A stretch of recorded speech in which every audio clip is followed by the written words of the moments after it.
ni kuma si sɔrɔ e bɛ fɛn bɛɛ si sɔrɔ ni ma kuma si sɔrɔ e tɛ se foyi sɔrɔ hali minnu b'a fɔ ko an ka kuma dabila ka baara kɛ fili kuma baara yɛrɛ fɔlɔ de kuma ni fɛn min ma ɲɛfɔ o baara tɛ kɛ o la fo an ka kuma de o la kumakɛlaw hali bi a ye kuma a ye dɛmɛ don kumakɛlaw ma a ye dɛmɛ don o la kuma bɛ ɲɛsin basima fɔlɔ an ka kuma ni kuma ma kɛ fɛn de ɲɛdɔn o la hali bi dama ka se don kumakɛlaw ma o ye sira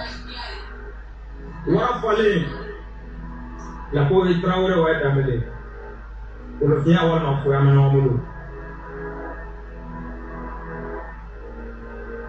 ne ko tiɲɛ ka dɔn bandenw t'a fɛ ka faamu o gɛlɛya ye faamu n'o ye kɔmɔ ni ɲɔgɔn kanu o lo fiɲɛ kanu de bɛ n na mali ko nege ci bɛ n na ala ko nege ci bɛ n na n'i b'a fɛ ɲɛ ci tan na n'i y'a kɛ ɲɛ ci tan na o de la ne b'a fɛ n'i ma fɔ na ne ko tiɲɛ kanu bandenw t'a fɛ ka faamu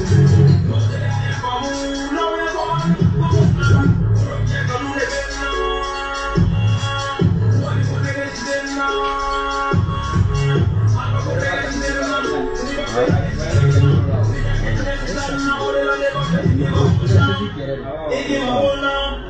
igi ma bɔ n na o de la ne b'a fɛ igi ma bɔ n na Samana mo ko be galo u be ga aula talo na ma dugo do ame ma do u be ga aula ko be galo na ya ti ka ta kuma aun sa te ge ne suma atuma se ya aula kuma me be ko ali no wa kuna aula ai ji ne nda be aja wo ya here ndo be me ma era ni au be le here do ro ka do au te samana mo ti ba be ka ti ga da na da be ni ko so na ma ko ke le ni na ya u te ge mo la na te me au de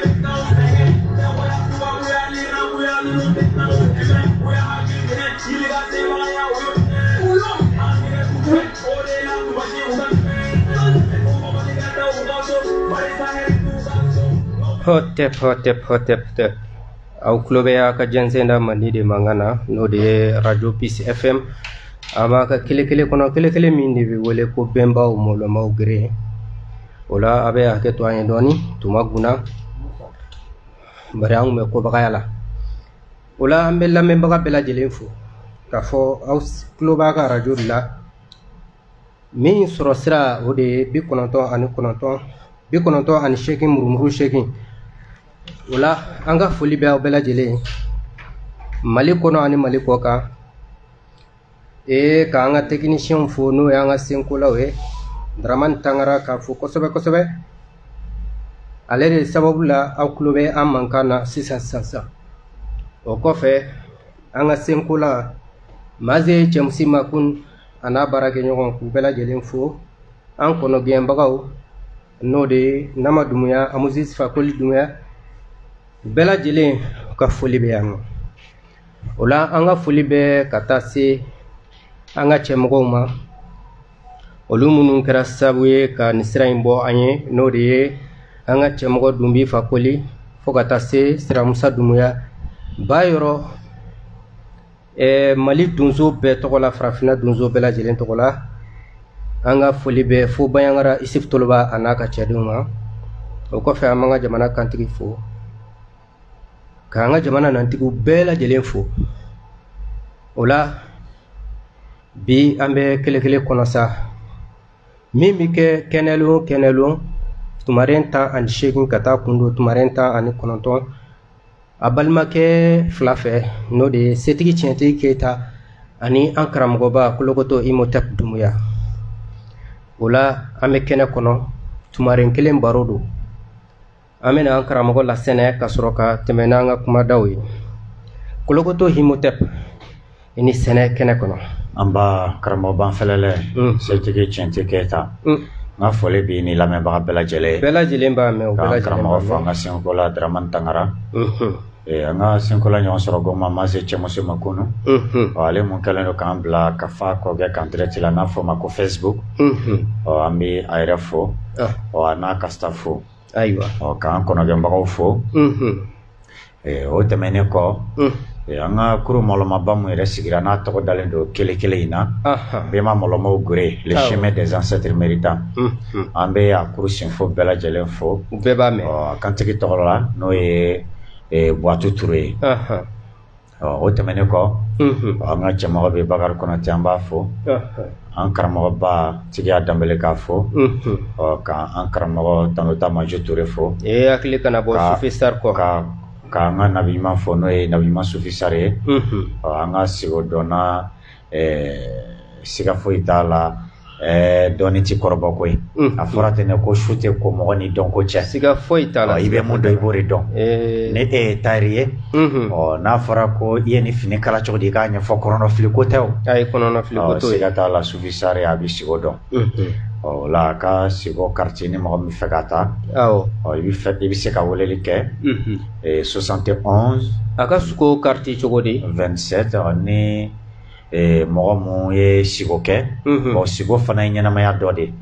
sigo bonda ye an ka sɔlɔmi dɔya kɔnɔ dɔni dɔ de n'a fɔ ma an ka spiritualité bonda dɔ de don danti mariko la danti dambagako la cogo min danti sɔlɔmi ko la ten n'a fɔ ma ko esprit la parcelle divine qui est en chacun de nous o la i b'a ye sɔlɔmi ko de ye mariko yɛrɛ ye sɔlɔmi ba mun ni fɛn bɛɛ bɔrɔ la o ye mari de o la sɔlɔmi dɔ n'o ye spiritualité ye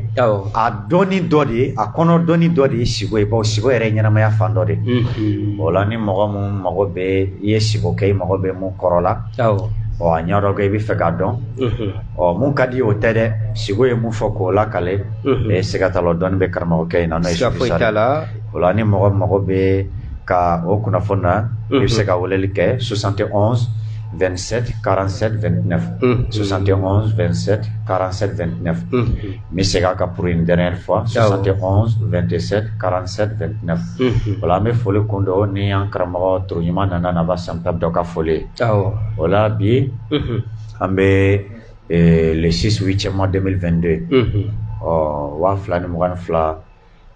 an bɛ kalo mun na a fɔ ma ko mois d'août dababila an bɛ o tile 6 la o bɛ bɛn kama san wala an bɛ mɔgɔ ka san wala san 60 259 an b'o kalo fɔlɔ n'o ye Jewti kalo ye o tile 19 an b'o de la bi o la karamɔgɔ y'a fɔ cogoya min na ni an donna an ka kɛnɛ kɔnɔ kɛnɛ mun tɔgɔ ye Bema Malomaw Gore ayiwa ka fɛlɛlɛ dɔɔni k'i ka kuma in kan don wɛrɛ an b'ale ta kɛrɛnkɛrɛnnenya ka kumaw kan n'o de ye sugoko ye siga t'o la bari siga foyi t'a la fɛn o fɛn a ka sɔlɔmi dɔya kɔnɔ a kow bɛ ɲɛnabɔ ni sugo de siga t'o la o kibaruyaw bɛ da ni sugo de a kibaruya dɔw bɛ di gwɛgwɛ a kibaruya dɔw bɛ di cogoya wɛrɛw la min tɛ sugo yɛrɛ o mɔgɔ wɛrɛw de kelen don k'o kow ta k'o mamu ka na u jɔ anw da la ko ala yɛrɛ k'o dɔnbaga ye k'ayi ko ala y'olu ci a bɛɛ y'o de bari n'i taara kuranɛ suran fɔda 26 Shuaraw ne ma fili o aya 190 ani damadɔ mun de bɛ fɔ yen nɔ k'a fɔ ko an y'an ka sɔlɔmi lanayanci dɔ de ci ka na kibaruya di siga t'o la k'a ka yeli dɔn k'i ma a ye dɔ sɔlɔmi sanuman dɔ de ye wayu n'a fɔ ma ko révélation faransikan na o de bɛ fɔ bamanankan na ko yeli dɔn a bɛ fɔ cɛ o cɛ ma k'o ye kira ye i b'a sɔrɔ sɔlɔmi dɔ de bɛ na a la kibaruya en tout cas u ka latigɛ su fɔda la n'o ye Laylatul Kadiri sura in ye la destinée suratu la destinée o de bɛ fɔ ko 15 ko a ni sɔlɔmi sanu bɛ jigin a don su yɔrɔ an ye ɲɛfɔli kɛ Laylatul Kadiri ko in kan ka tɛmɛ o kɔfɛ kuranɛ suran likisɛ fɔda a bɛ yira yen fana ala bɛ kuma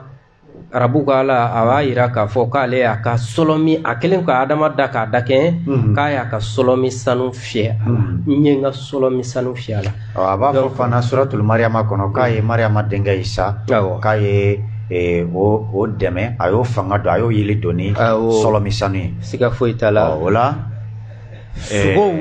an kana taa an ka sugow fɔ mɔgɔw ye minnu n'an tɛ sɔlɔmi dɔya sira kelen kan u bɛna fɛn de fɔ an ye min bɛ an guider ka taga u ka o sira kan donc an k'an ka sugo mɔlɔ min ni an ka jamana kan k'a sɔrɔ an t'a sɔrɔ k'i bila k'i yɛrɛ kɛlɛ a banna o la an bɛ tɛmɛ o kan Kolokoto Imhotep an ka bi kumada siga foyi t'a la an ka kumada tɛmɛnen bololatugu dɔ kumada ye faransikan na ko comment la divinité sont créées ko ala ninnu dilanna cogo di dɛ walima ala ninnu bɛ dilan cogo di N'a au fodron. O deni do femina forma ko solomi miri e Grégor. Donc ay nya fali ko la kateme. O wala da kelen bulu la tugune do. Wala yana ngata nya fe. Ama karamo Moribo Aidara lameya. Ale ka dakura dama don. Ka be flow ka kale kan wolon vlama. Nere burana kaw. Radio is FM tamao. Radio is FM lamao. Radio is FM lamao. Ani aparatelo ambe bela dinfo. Kele bemba mo gre. Ni lamao. Ana kamo kurkuto imotan dunia. Ana kamo kurkuto seti to kita. Ufo. Obi amena antara ma alika wolo blala alika wolo blani tara flotte samba sala kakon isa baneli kakon Jésus Christ baneli o kalika wolo bla amena wolo ka awni flakana o ali passé la kakon fo bonana awni ne ka olame. Le 7 interdit par le cœur, jure le peuple. Donc, on a tourné, on vlami, on est flanc, on est là, samba, sabata, comme il s'amogne. On a tourné, on vla. À ce moment-là, samba, sabata, 3000 ans avant Jésus-Christ. Toi, quand on a comme un haramedi, David, quand on vla. Ou les 7 pactes sociaux de Fulbe. Voilà, Floka Bengan. Voilà, Oka Sémikan. Moulouvla. Foye Mouné. Pour le Moundiata, le peuple ne vole pas. On y est fly quitté Chouenike. On y est fly quitté Chouenike. Pour le faire nata, le peuple ne ment pas. On y est fly quitté Kalote. Pour le Moulata, le peuple n'a pas peur. On y est fly qui descend. Pour le Jampatako, le peuple ne trahit pas. On y est fly qui était Jampate. Pour le Tayata LM, le peuple ne tourne pas le dos à sa parenté. On y est fly et Tikodo, ils sont là. Pour le Tatadi, le peuple ne trahit pas son engagement. Au fly, il dit Laïdou Boroton. Pour le Dawata, le peuple n'est pas avare. On y est fly, il était comme on est on y est Kankanya, Wouloubladi. On demande Flaoué Moussi, on y a Samba Sabakako, Issa Bameline. Issa Mi, on y est au Jésus, Jésus-Christ, on y au Minela, on y Bangera, on y est au Sang, Bafla, Ani Samuel Fly. On y Kalekan, on y Blara, 5 ans. On bemba Fladongo, Yabou, Finaya. Wakoni, o Issa Bangeli, o Samba Saba. Why you are going to Kalkai Tabi? One man began, Wool Black Ali, Trumfe, or Nae, o Samba, Dumi Poli. Abe, le PCFM, Nemo for Capagalo for. Le PCFM can be the for. Aywa, ambe Moribo Aidara RFO fo Guinée équatoriale e ka fo kosoba aka jija naka chesirla naka fabadia naka yere sugulandia la sigatola kolokoto Imhotep e ninjurula amiseka felele minkenika ka soroka do anga kumada kono bari ko Francis kantike kuma do fo o anana neni pour que mogo ka don ka fo dine kele min be an fɛ yani no an ka don Mali siya foyi tɛ k'i b'a ka kɛlɛ kɛ dine ko la i ka siya tɔgɔ la en tout cas ni fulaw ka kalenkan 7 ye n'o ye an bɛnbaw ye anw bɛɛ de ye kelen siga kɔni t'o la n'i ye a lajɛ n tɛ nkalon tigɛ b'a la nte benkani kɛ nte mɔgɔ janfa nte bɔrɔtɔn nte wuya fɔ jihadisiya dun tɛ se ka kɛ ni si kɔ i tɛ se ka kɛ jihadisi yɛrɛ i tɛ se ka kɛ Ala ka kɛlɛden ni si kɔ n'o tɛ i ni Ala bi fɔ ɲɔgɔn kɔ o seere ye jɔnniw ye dugu minnu yɛrɛ ye bɛnkan ta u n'u cɛ olu bɛɛ b'a dɔn u tilala ka janfa bɛɛ fɛn même hali n'o y'a sɔrɔ an ka jamana yɛrɛ o conseil silamɛya sira fɛ olu ye mɔgɔ dɔw bolo tɔnɔ min k'a da u kɔ ko bɛnkan k'a sɔrɔ u dun b'a dɔn k'a daminɛ silamɛya kira la fo kana se bi ma silamɛya ni cɛ si ma bɛnkan ta k'a y'a dafa en tout cas o fana ye u ka kɛlɛ fɛɛrɛ dɔ de ye a fɔ ma ko tactique de guerre yɔrɔ kɛlɛ la stratagème bɛ a fɔ ma ko dabari fɛrɛ yɛrɛ bɛ n'a fɔ ma ko tactique fɛrɛya bɛ walima kɛlɛya n'a fɔ ma ko stratégie dɔw ka tactique dɔ de c'est à dire tactique kun ne k'i ka stratégie ka a kun ɲa quoi a mago ɲa donc o la n'olu bɛ fɛ ka yɔrɔ mun minɛ u ka tactique o minɛli tɛmɛsira dɔ y'u bolo accord ko de bon fanga o fanga mana k'i la ka yɔrɔ dɔ occuper c'est à dire hali ni i sera ka guerre psychologique yelila kɛlɛ sebagaya sɔrɔ ka se ka yɔrɔ occuper a mago bi jama ni fɛn dɔw la a mago bi relais dɔw ka k'i bolo yɔrɔ kelen na ainsi de suite donc i tɛ se ka fan bɛɛ minɛ ɲɔgɔn fɛ quoi peu importe moyen b'i ka disposition na en tout cas ka yɔrɔ dominer parce que conquête bɛ yen domination bɛ yen o de kama stratégie militaire dɔ bɛ yen ko Karl von Clausewitz ale ko kɛlɛ ye tasen saba ye ale de y'a fɔ ko la guerre est le prolongement de la politique par d'autres moyens ko kɛlɛ ye bɛrɛbɛrɛli kɛ fari wɛrɛ de ye o la i bɛna ye ko kɛlɛ ye tasen saba k'a fɔlɔ ye ka se ka jugu yɛrɛ bɛrɛnsɛ ka se a la ka mɔgɔ yɛrɛ firitaw ka se a la k'a conquis a filanan ye mun ye ka se ka territoire occuper ka se ka yɔrɔ yɛrɛ kɔnsɔnya o yɔrɔ kɔnsɔnyali étape mun ka gɛlɛn n'a bɛɛ o de ye briser la résistance de l'ennemi c'est-à-dire ka jugu bali walima ye mɔgɔ mun kɔsɔnya walima ye mɔgɔ mun dɔsɔnɔgɔ ka bali ma kɛlɛli la c'est-à-dire e sera la bi nka yala a bɛna jɛna i ka s'a la kudayi wa a bɛ fɔ o de ma ko ma kɛlɛli dɔw de ka gɛlɛn ni kɛlɛ phase bɛɛ bon maintenant or jihadiste ninnu yɔrɔ a bɛɛ y'a mariyali kelen parce que u ka ala ninnu a dilanna bingani de kama u ka ala in yɛrɛ de ye bingani fanfara ladan donc o la u ka fɛɛrɛ dɔ de ɲini u ka tactique dɔ de ye o ye ka se ka dɔ jate ka don dɔ kunna ko e y'an ɲi ye ka don e kunna ko karisa de y'an jugu ye u mana tila o jugu désignélen na turu bɛ yɛrɛ de la o yan'u ka tila o la yɛrɛ e yɛrɛ bɛ k'u dɔ ye siga t'o la bawo e k'a ye ban ye u bɛ a janfa kuma minnu fɔ ko an n'aw tɛ kan ni armée de don kɔrɔ jumɛn bɛ nin kuma la armée ye jɔn armée ka mission régalienne mun de don ko ka jamana de lakana maintenant ko ka jamana yɛrɛ kɛnɛ yɛrɛ banko yɛrɛ lakana a ka kelenya ka to a ma dɔ de nana k'a b'o bɔ a ma o jamana kelen kɔnɔ o bingannaw k'a fɔ jamanaden dɔ ye ko an n'aw ta ni karisa bon a i b'a fɔ ni mɔgɔ y'i minɛ i bolo ma i ko n bolo bila a ko non ko ne n'i bolo tɛ sa ko ne ni e ko tɛ ko mago b'i bolo de ma voilà i y'a ye donc k'a f'u ye an bɛ min fɔ jihadistes ye ka gɛlɛya ala n'a ka kɛlɛdenw ye komi u ka mɔgɔw bɛ yan nɔ ko anw ka filakan ka sanu to benkani na en tout cas donc ka filakan sen bɔ a la benganikan diɲɛ kɔnɔ min bɛɛ bɛnna min kan bɛɛ bɛnna min kan a n'a tɛ se ka sɔsɔ fiyewu o ye mariyalaw ka kan ani arabu kan diɲɛ kɔnɔ ni ɲɔgɔnna benkani kan tɛ donc n'u b'u ka jihadisi kumaw kɛ k'u to benkani na u k'an ka filakan sanumanba in sama ka bɔ a la o de kama voilà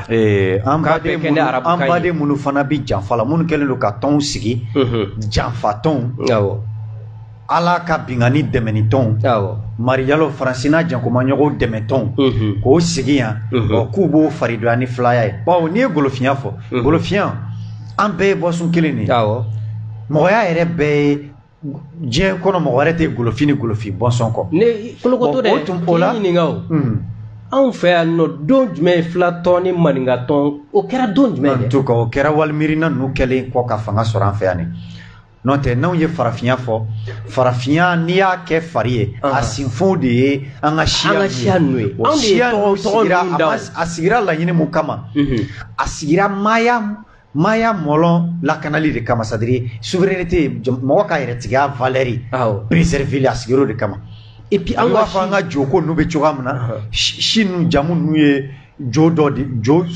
de fana de o et puis baraba de kera pour que ka se ko to nunda pour que ka jamu nu soro ka shin nu soro bo shiko ni jamu ko dene du nyogona iko wari ko nanye on de to nunda on de jamu nda ka foko maninga maraka bobo fla on de ni be ola niya ke ne farafia ke farie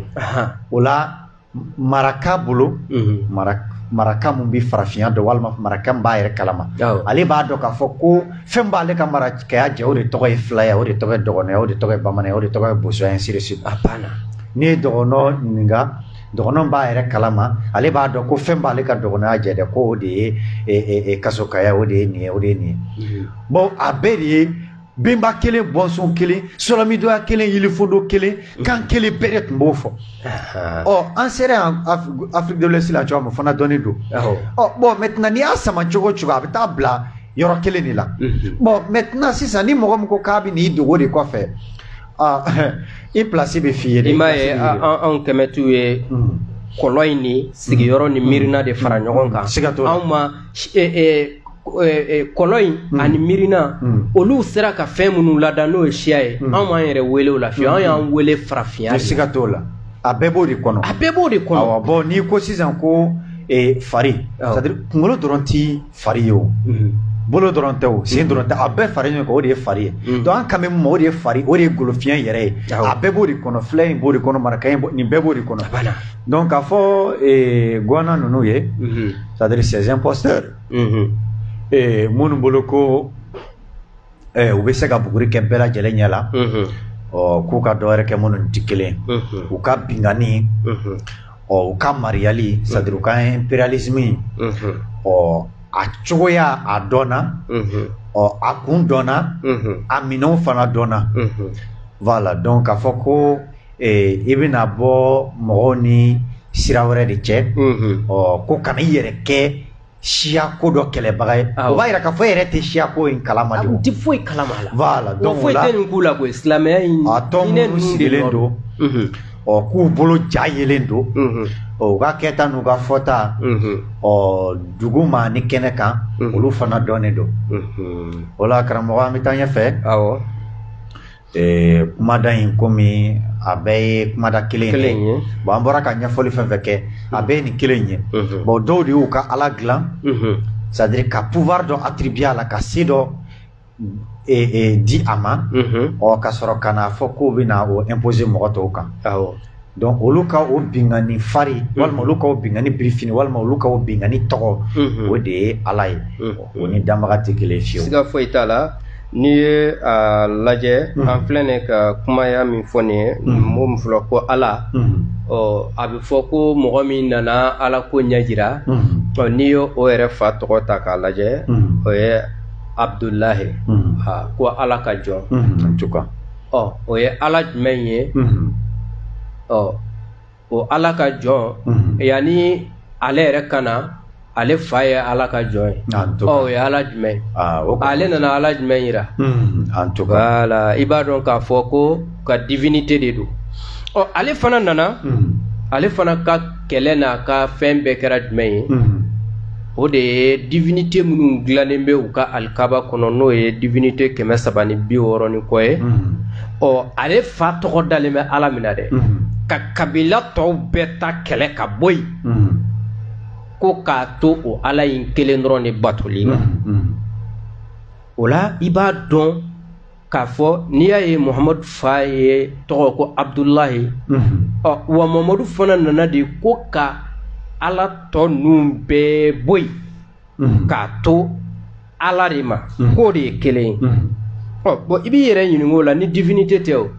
mɔgɔ dɔ danbaga bɛ dɛsɛ k'a yɛrɛ ka kelenya a n'a yɛrɛ bɛ fɛ ɲɛnɛmaya ka latɛmɛ sira min fɛ ale bɛ dɛsɛ k'o kɛ k'o doni da mɔgɔ dɔ kun min si yɛrɛ ma tɛmɛ san 63 kan et puis san 63 in depuis a mun yira a ma baara daminɛ dɛ a ye baara in daminɛ a san 40 donc a ye san 23 de kɛ nin na donc hakilima bɛɛ kan k'i sigi k'i yɛrɛ ɲininka nimseka ke dambaga yi chogodi chogodi dambaga ka fanfaran do ladani abo siri mo ko ne mafle ibe halibi ni atone Abdul Wahab Abdurrahman Abdurrahim ni afen fi Abdul Malik sadri abe o yu ka divinité o de ka koro yu ka divinité o man ko to de o bolo ka koro wa mo to tumbe da o lula ka koro donc ka foko rahmani ko o de dam awti dambaga ko ide o yi arabu ka ala de divinité do di do rahimu mu manake o yi ali di mahine na do o mahineli no hine peut-être il y a absaka karabu ko ni ye do sorola non te amasia o ma do la ni bingani to nga maja wa odi wula la aya waso ni odi o kai so joli shila sakura ne ko na ba waso no di aye waso no emene donc ay miridi chien bisaba anuworo ala yere ba disi goshi ni femme jeunesse didi anga jamana boraka français jalaki wale mina sisa en tout cas ala yere ba yere mankutu ni miye do ni bi feka ala inchuga fam dron kurane ala ni bible ala inchuga e ga Emmanuel Macron ga ketaw la jabay siga fo itala de singa famuti yerlo bayani dansago ni voilà ona nyona no wasiga fo itala wa ala flene kuma minasa iba donc a fo divinité de munu ya glan olu de o divinité bolomay o wa al nana téléphone labla iba e boloma nunu de be munu ga fen mirina do de boloma nunu ne bina ale la fa en tout cas o boy iba ka le rete se ka e la fa sa o kuma ta la fio o boloma nunu sona amena téléphone labla munu yere ala im bolomay ni o alay ay demain ni olu de fe olu ka se ka ale bamba karamona do na bible kono amita taurata kono exode na exode mafle à la farim et à chapitre 20 no ya foda mugana la fari duruna ni worona c'est-à-dire verset chapitre 20 verset 5 et 6 abi mune foye akoko tu ne te prosterneras pas et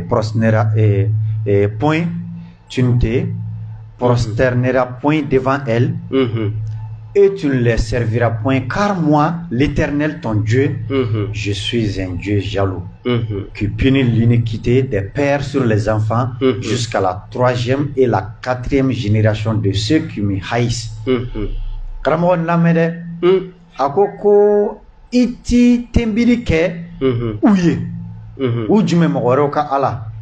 ko bo ko ne ala ika ala ko ale ala kele abagatori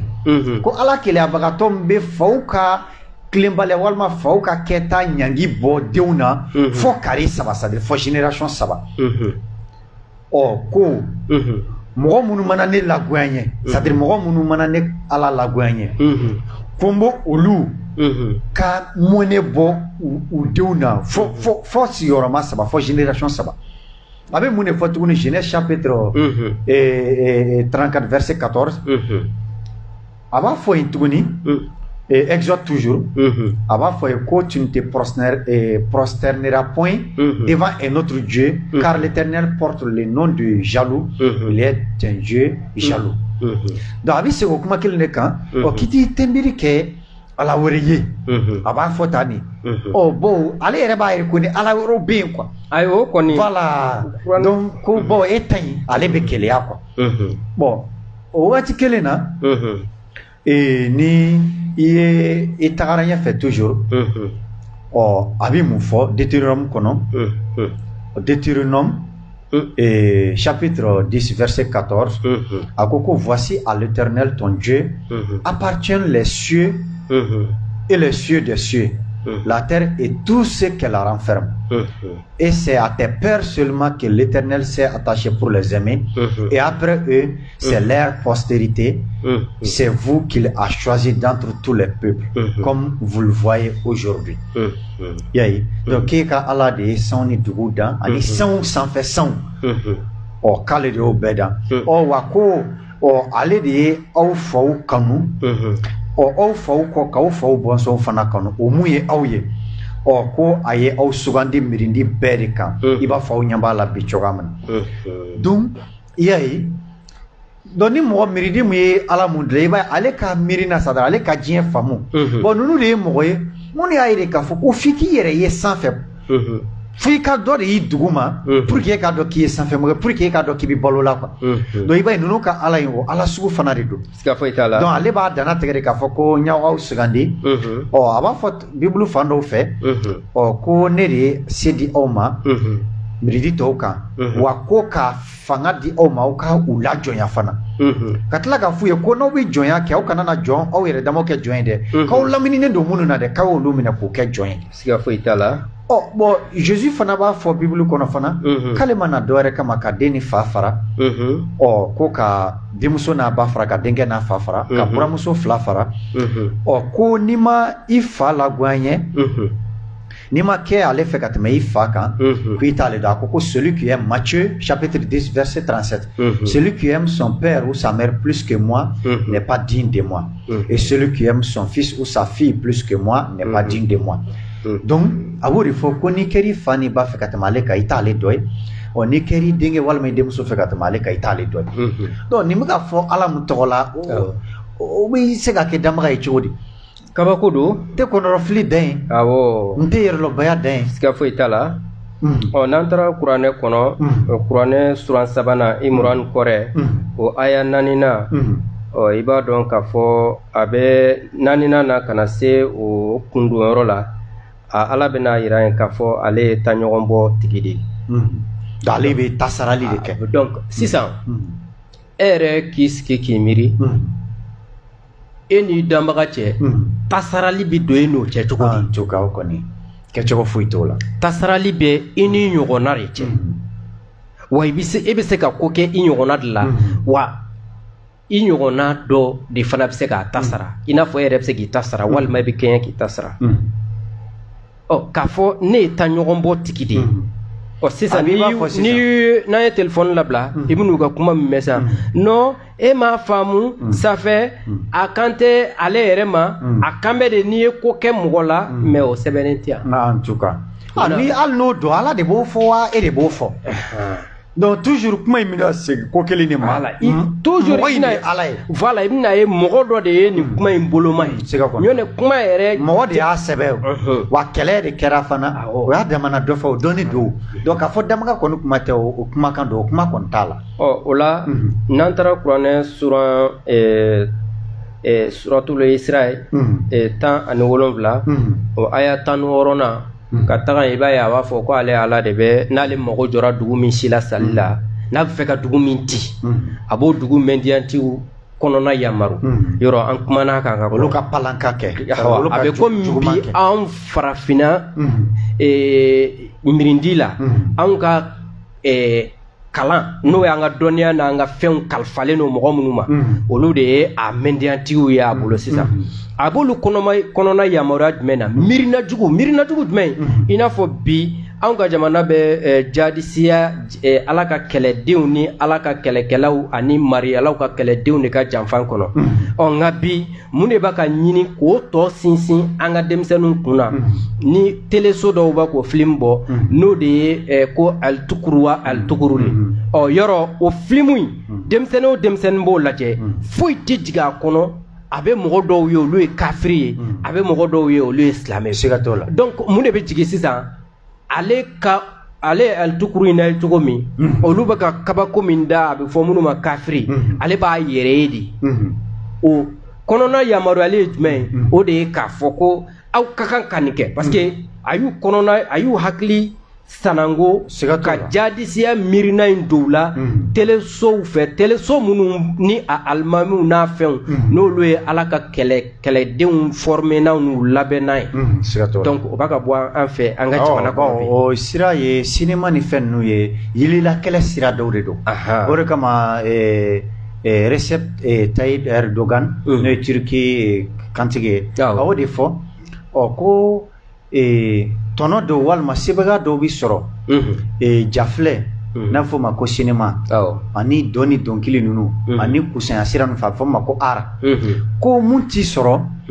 fangajala na i b'a fɔ puissance militaire tɛ se ka mun d'i ma quoi bon dugu bɛrɛbɛrɛli kɔnɔ a bɛ fɔ o ma de ko soft power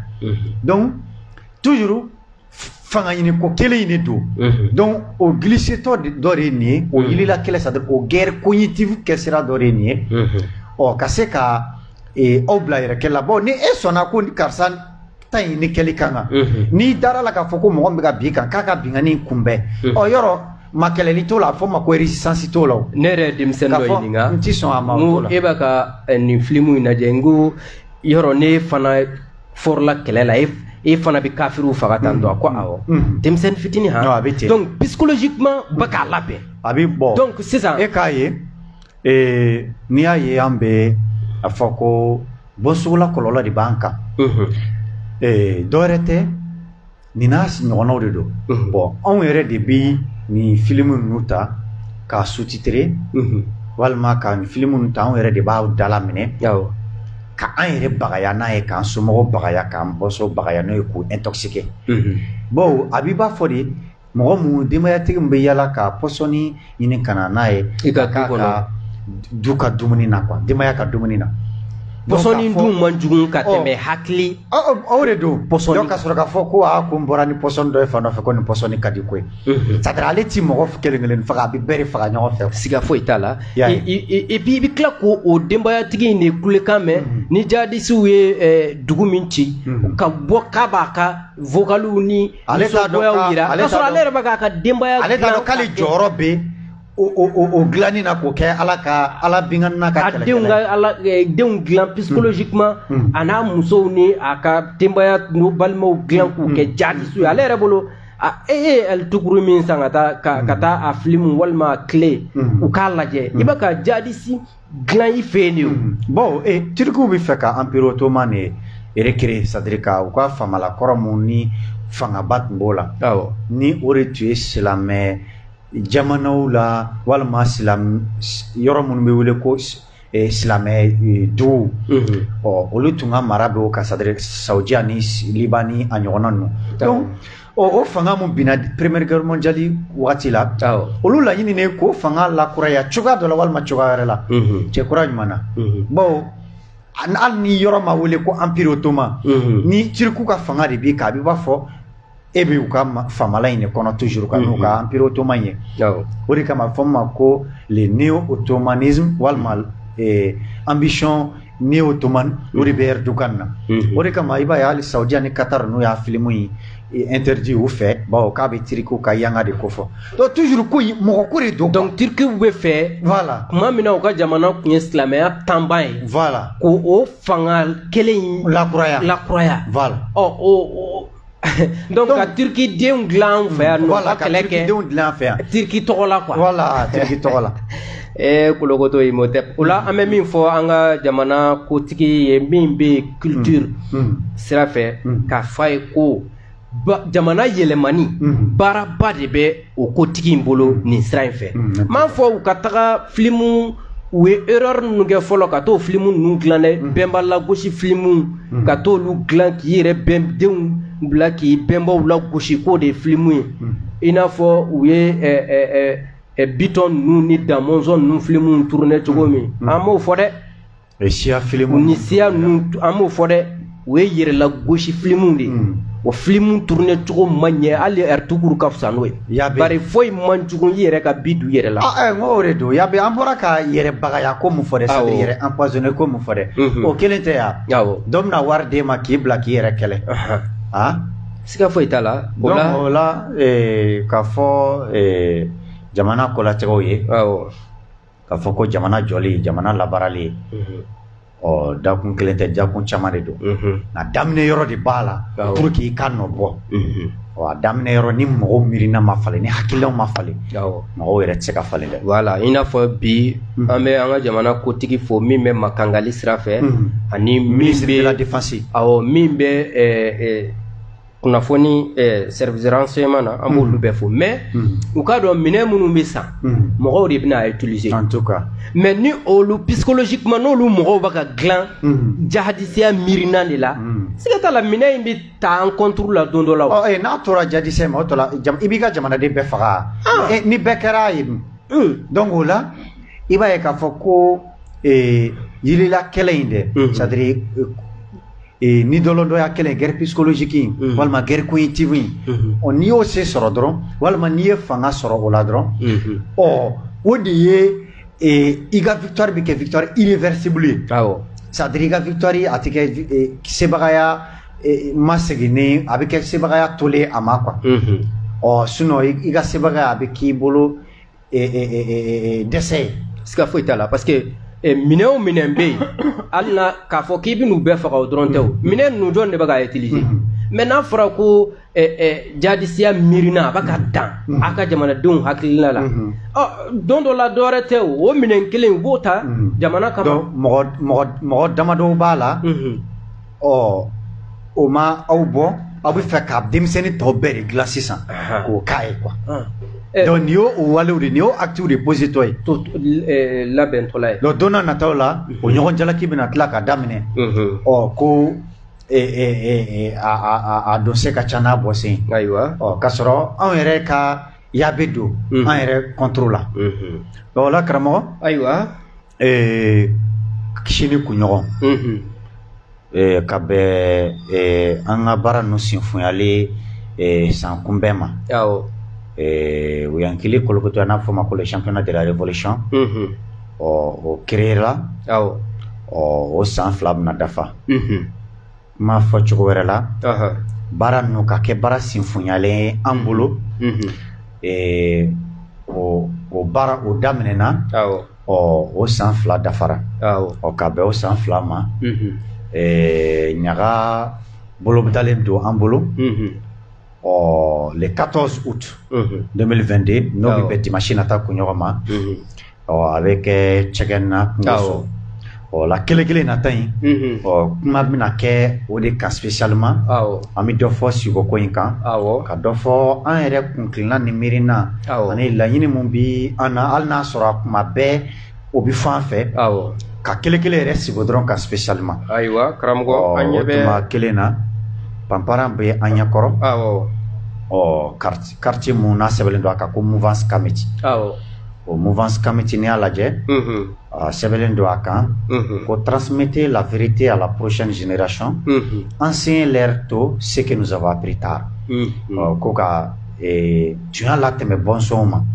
ko k'o kalan fɛnna joona an kɛra mun kalama kɔbaga la i b'a fɔ sisan an kɛra kalama kɔbaga la k'a fɔ ko ja ko arabu ka ala dilannen ko o y'u ka bingani minan de ni damaga tɛ kelen o la anw ta tun ye k'a kɛ an yɛrɛ la nka an kɛlen an yɛrɛ kalama ka bɔ i lajonya la an b'a k'an yɛrɛ k'a kɛ mɔgɔya ye k'a kɛ bɔnsɔnw ye o de bɛ wele ko ɲɛsigi destin y'o de ye siga foyi t'a la o la ni mɔgɔ mago bɛ panpara in na i bɛ se ka weleli kɛ fana 63 68 60 61 ayiwa 63 68 60 61 63 68 60 61 quartier 5000 francs n'o ye CFA 1000 o la karamɔgɔ an bɛ sira di kɛnɛma mɔgɔ ma kele wɛrɛ an bɛ na ni fɛn ninnu tɔfaya kosɛbɛ siga foyi t'a la o la karamɔgɔ Tangara an bɛ t'e fan fɛ weleli bɛ se ka kɛ 20 20 18 65 20 20 18 65 ayiwa 20 20 18 65 walima 71 27 47 29 71 27 47 29 71 27 47 29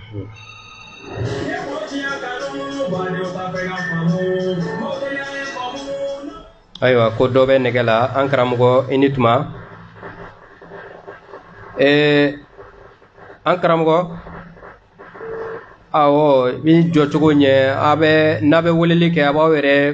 bila yɔrɔ mafalenna mankan misɛn ni fɛn tɛ don min kɔrɔ bari kelen in a bɛ taa yɔrɔ caman 71 27 47 29 71 27 47 29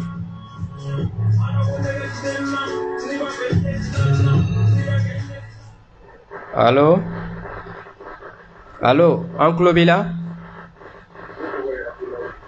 e tɔgɔ mankan bɛ a kɔrɔ i b'i déplacer dɔɔni pour que mankan ka bɔ a kɔrɔ n ko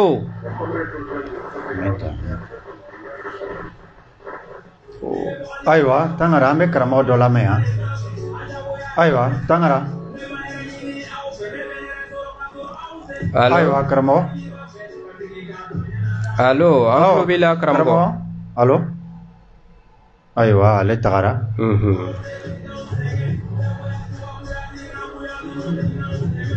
71 27 47 29.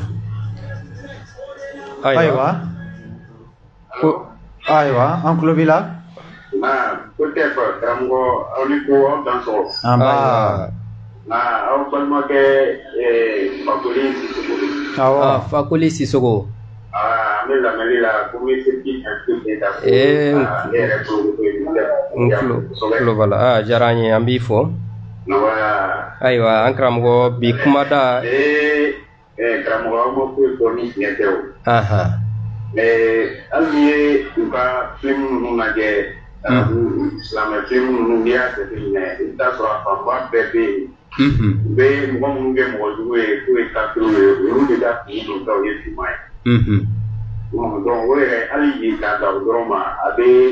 racisme de yira quoi k'a yira toujours wa golofin yɛrɛ finman yɛrɛ kɔni o de ye malheur source de malheur ye o de ye kojugu yɛrɛ c'est à dire donc e fɛ k'a fɔ u bɛ sitanɛ kɛ finman ye cogo min ka mɔgɔ ɲumanw kɛ jɛman ye ka ala yɛrɛ kɛ nɔrɔ ye. Voilà, donc hali ni silamɛw ni mɔgɔ minnu bɛ kɛlɛ la olu bɛ kɛ fini jɛtigiw ye olu bɛ kɛ fini fitigiw ye donc olu se tɛ wɔɔrɔ ko finman ninnu de ka fini. Siga foyi dun t'a la. Donc,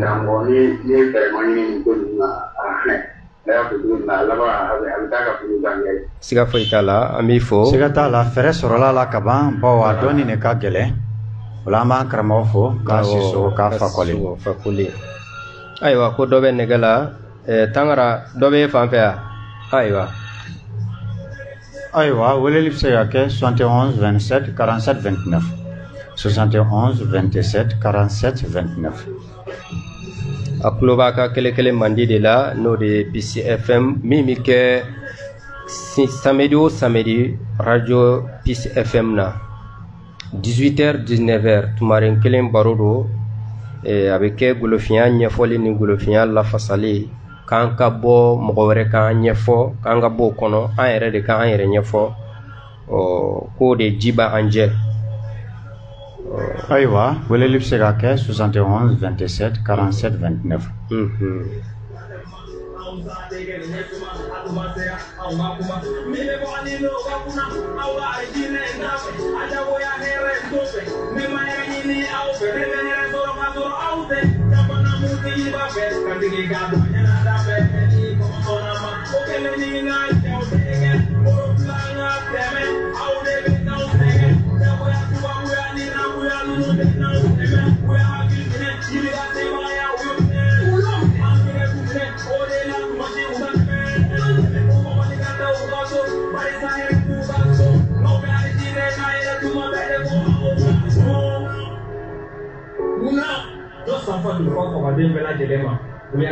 Ayiwa, karamɔgɔ.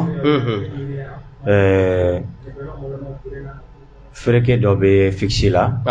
Donc an ye fɛrɛtɛ filanan min fɔ mɔgɔ bɛ se ka weleli k'o la directement. N'o de ye 71 27 47 29 ye. 71 27 47 29. Ni mɔgɔ min ye weleli k'o la i bɛ se k'i ka makitili kɛ walima k'i ka fɛlɛlɛ kɛ. N'a fɔ fɛlɛlɛ de ye commentaire ye. Makitili o de ye critique ye. Ayiwa, karamɔgɔ dɔ bɛ sira la. Ayiwa, ale tagara. Baasi tɛ o la weleli bɛ se ka kɛ 71 27 47 29.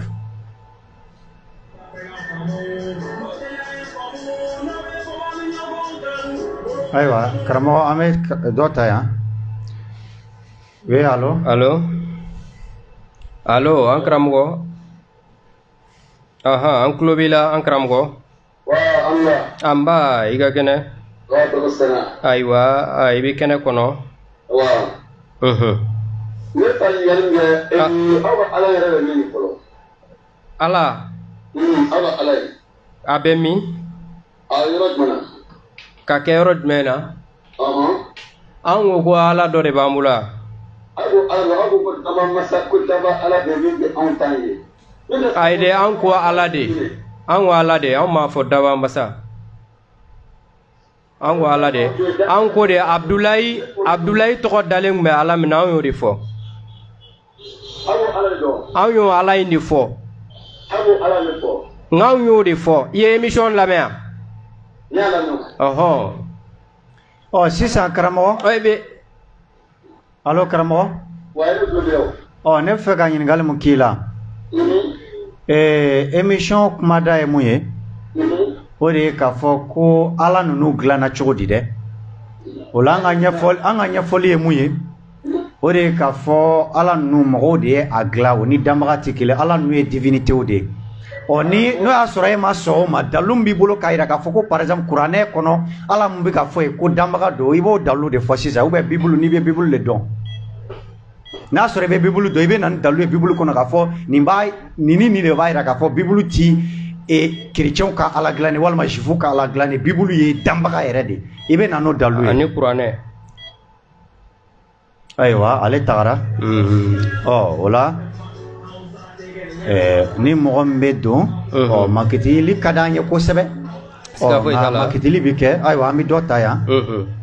ala an karamɔgɔ an tulo b'i la i ni sɛnɛ awa baasi foyi tɛ yen nɔ i Sidibe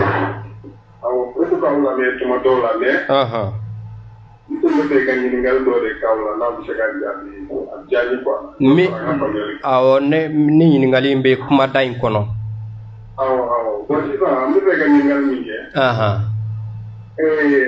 i n'a fɔ an silamɛw ni chrétienw ani yahudiyaw ni fɛn ninnu na an b'a fɔ min ma ko ala i n'a fɔ aw ka kuma b'a yira ko o tɛ ala ye dafa ka wɛrɛ bɛ yen kɔ ayi an m'a fɔ o tɛ ala ye dɛ émission lamɛn yan ok n'a fɔ n bɛ ka ɲininkali min kɛ ala yɛrɛ an kan ka tugu ala min kɔ o ye ala jumɛn pour que aw k'a walawala ayi anw ma ala dilan minnu ye ala dilan anw kuma n'olu le ta kan ok sisan b'a tigɛ sisan i bɛ jaabi quoi parce que n tulo t'i la kosɛbɛ quoi sisan n bɛ ɲininkali min kɛ dɔrɔn n'olu bɛ jaabi n'o tɛ fana c'est pas grave baasi tɛ i ka ɲininkali bɛna jaabi ala min kɔ an kan ka tugu ala min kɔ yɛrɛ ala jumɛn don baasi tɛ i ka ɲininkali bɛna jaabi ayiwa mɔgɔ kelen bɛ se ka don o kɔfɛ an bɛ karamɔgɔkɛ ka ɲininkali jaabi dɔrɔn ka tɛmɛ tuma gunna ka ban weleli bɛ se ka kɛ 71 27 47 29 dɔ tun bɛ sira la an b'ale ta ayiwa dɔ bɛ sira la an karamɔgɔ an tulo b'i la i b'i kan kɔrɔta dɔɔnin ayiwa an tulo b'i la an karamɔgɔ awɔ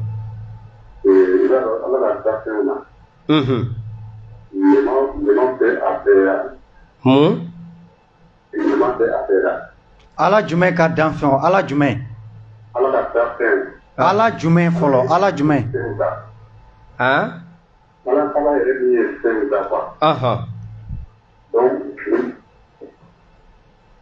awɔ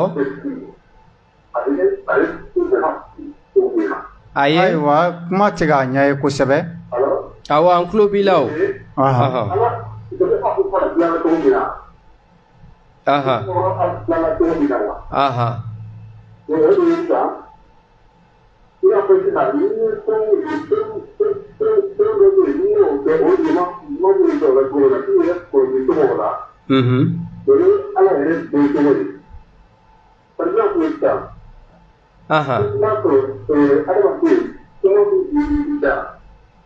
kuma min mun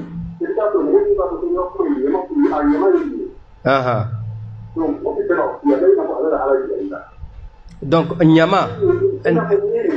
awɔ i jɔ ta ɲama anw yɛrɛ mɔgɔw de ka kuma dilannen ye ɲama ye wa walima ala de ka kuma dilannen ye ɲama ye awɔ mɔgɔw de ye nin kuma ninnu dilan wa walima ala de ye nin dilan a ne ko ɲama o dakuruɲɛ in mɔgɔw de y'o dilan wa ala de y'o dilan Nyama. Ala de nyama ay kuma ine kodo.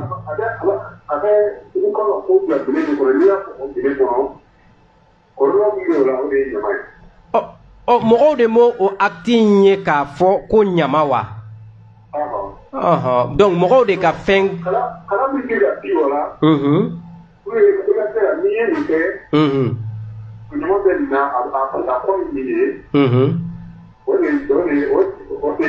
Voilà. Awo. O mi fe ka nyingali mi kila karamko. Awo ay joye yoro la. Tuma gunendo me fe ka nyingali mi. Yala pepulu do be no ko o te nyuman don, nyuman to ko kata don. Pepulu do be no ko nyuman to ka kan kona. Aywa, tuma guna. Ama fo karamo, ame karamo kere fo ko sebe. Awo. Ni abe nyafoli ke. Awo. Abe nyafoli ke kata mada kono. Position bale la. Awo. O bon joro donedo. O la isoni ba. O tetane. O ibi dalu mundi, o bi di ka be ka ibi feka, ni bi feka fota nu soso. Ibi dal o dalu de di. O ni bolo e sona ma fana ibo dalu de. Karamo ke ka jabi. Ola karamo ke ka nyingali. O kon bi fe mo ka tu ala jumene ko. O anti fe mo ka tu ala shiko. O bo anyo de foko divinité no ala no divinité glano de. Mo were de ka fe. Ola divinité créée ka be la inema. I ka doni bi dan romna. I ba sore bi valeur di ka divinité ma. I bi semu damo fana bi dan. Ai ba fo do Bibulu ya foko ala ka bi kele akojugo. Bon maintenant c'est ça bon o e mirindi kele abagato de. Munu ere bolo de ko fo nimbi karsabolo iba fo munu bolo san bolo fina fo farafin ka boy walma fu kanga damane gonga antonobo pour que ka do ko lube bolo la donc oluka ala ye o ala sugudi bon andungo ko ni damagati kele bon dama mo gote mo gatu ale ko beri bora ale la beri ale donc tugungo jumene bola damaga fando de ambe non la kuma e ambe bokuma kono nyoro la ka foko mo ko don be ko be don te wala ko yamando ko hotep aywa ambe la melikala bela jelen fo kanga sinkulaw fo tangara kata se maze chamsi makunma ali munun kuma kan laje kafa ko ge kan ambi bela jelen fo ko kan ambe kendalun were ni tuma kelena ni mo kanga tugumingo aywa tuma natai na no nyefo aywa kambe